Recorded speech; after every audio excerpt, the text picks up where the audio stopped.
Olá pessoal, tudo bem com vocês? Eu espero que vocês estejam bem, estejam tranquilos, estejam todos em paz.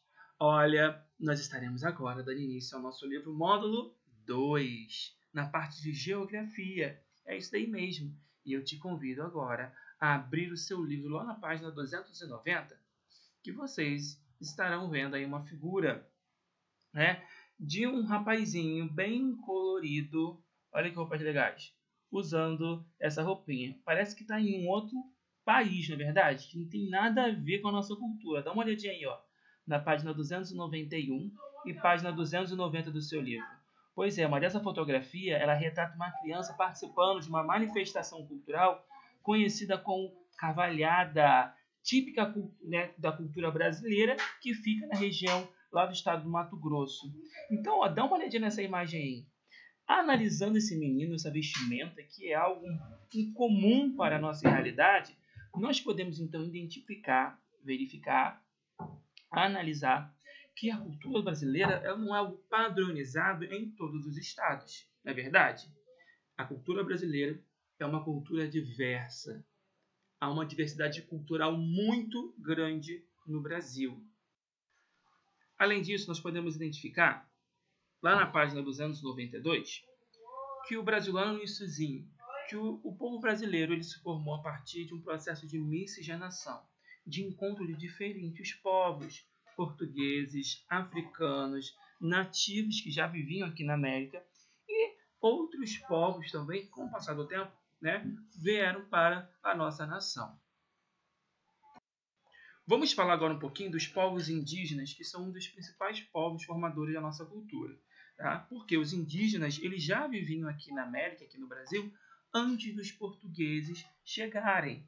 Então, os nativos foram os primeiros moradores, né? Os indígenas foram os primeiros moradores do Brasil que chegaram e que existe uma população diversa, existem tribos das mais diversas culturas, com linguagens diferenciadas, com traços parecidos, mas com características culturais muitas vezes diferentes. E de acordo com os dados do Instituto Brasileiro de Geografia e Estatística, que é o IBGE, em 2010, que foi o último censo, calculou-se que a população indígena em geral no nosso país seja atualmente de 897 mil pessoas, aproximadamente. É claro que esse número diminuiu muito desde a chegada dos portugueses.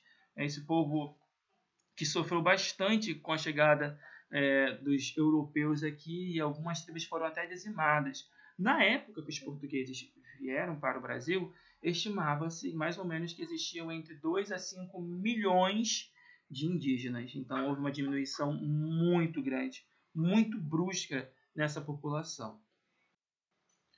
Nós vimos aí que, além dos indígenas, a partir de 1500, chegarão também aqui no século XVI os portugueses. Os portugueses, que são europeus, que vão iniciar o processo de colonização, de expansão do território europeu nas conquistas, enfim, na América, na África e na Ásia.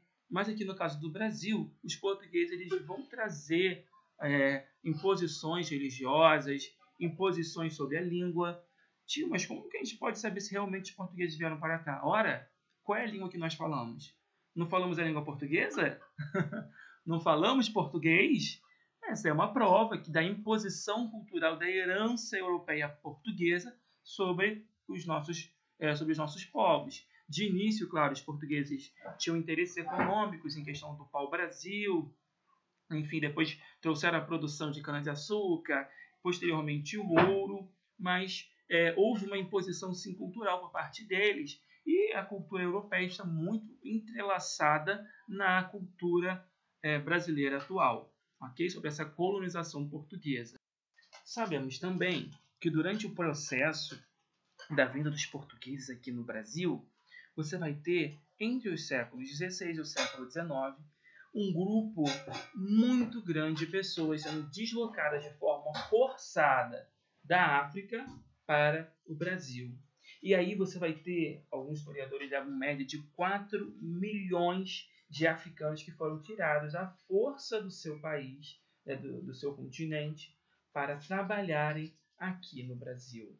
E aí Claro, esses grupos africanos enriqueceram e muito a nossa cultura na linguagem, na culinária, nas danças, festas, ritmos, religião, muito influenciado por esse grupo que veio forçado para trabalhar aqui no Brasil. E atualmente, em relação aos africanos, nós temos grupos que eram de resistência à escravidão, isso lá no período colonial, que são as comunidades quilombolas. Dentro das comunidades quilombolas, muitos ainda preservam religiões, alguns estilos de vida dos antepassados. E a Fundação Cultural Palmares é ela que é a instituição, uma instituição pública responsável por reconhecer e preservar essa cultura afro-brasileira no Brasil.